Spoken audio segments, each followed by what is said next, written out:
Bismillahirrahmanirrahim. Assalamualaikum warahmatullahi wabarakatuh. Bertemu lagi dengan Ibu di pelajaran Bahasa Indonesia. Dan untuk materi kita hari ini adalah membuat peta pikiran atau rangkuman alur tentang isi buku non-fiksi. Seperti yang telah kita pelajari sebelumnya pada bab buku fiksi, kita dapat membaca dengan cara yang efektif dan efisien melalui teknik SQ 3R. Teknik ini dapat diterapkan dalam aktivitas literasi buku fiksi maupun non-fiksi. Kalian pasti masih ingat tentang teknik membaca SQ3R ini kan ya? Untuk mengulang ingatan kalian, coba kalian buka kembali materi tentang teknik SQ3R tersebut. Dengan melalui tahap-tahap dalam teknik SQ3R tersebut, kalian tidak hanya dapat memahami isi buku, tetapi juga membuat peta pikiran atau rangkuman isi buku non-fiksi. Nah, hal ini disebabkan kalian harus memahami isi buku terlebih dahulu sebelum membuat rangkuman buku. Nah, kalian dapat mencatat informasi penting dan gagasan pokok pada setiap bab dan subbab dalam buku non-fiksi. Jika perlu, kalian dapat menuliskan kata kunci yang mudah diingat untuk menyimpulkan atau menceritakan kembali isi buku tersebut.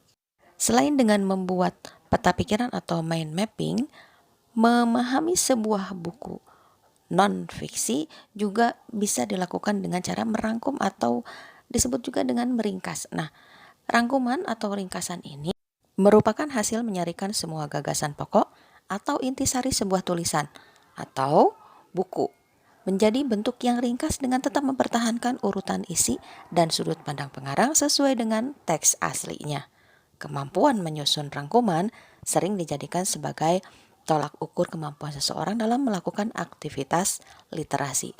Nah, hal ini sangat beralasan karena tanpa memahami isi tulisan atau buku, mustahil seseorang mampu menyusun rangkuman dengan baik. Rangkuman sering pula disebut dengan ikhtisar. Namun, rangkuman lebih identik dengan ringkasan untuk karangan yang lebih panjang. Misalnya berbentuk buku.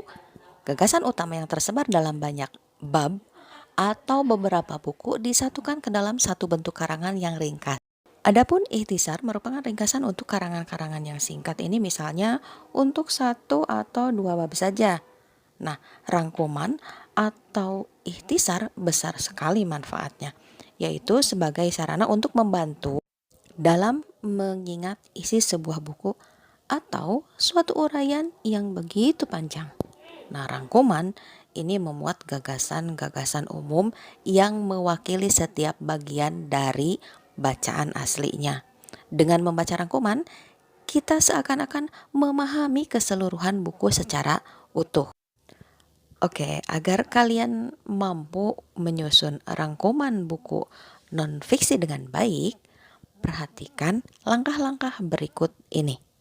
Yang ke-1, baca dan pahamilah informasi umum berkaitan dengan identitas buku, seperti judul, nama pengarang atau editor, nama penerbit, dan tahun terbit.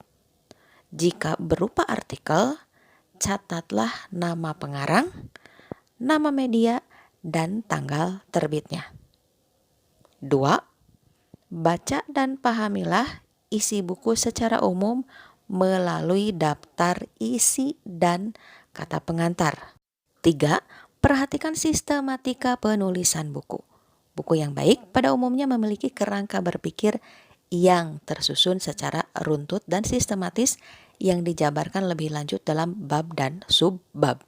Setiap subbab dijabarkan lebih lanjut ke dalam paragraf yang memiliki satu gagasan utama.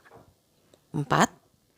Catatlah gagasan utama dan beberapa data penting yang menyertai sebagai bahan untuk menyusun rangkuman.